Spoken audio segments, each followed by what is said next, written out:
Private messages are a way to contact another LawnMowerForum.com member directly and privately as opposed to talking to them in a thread.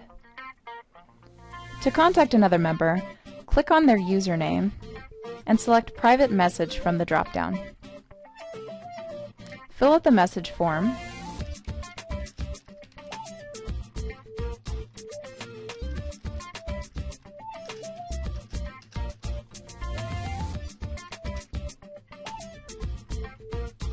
then click Submit Message.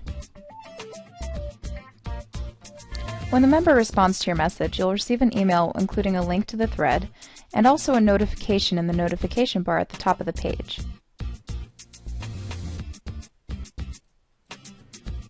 You'll notice the message in your inbox where you can read and reply to the thread.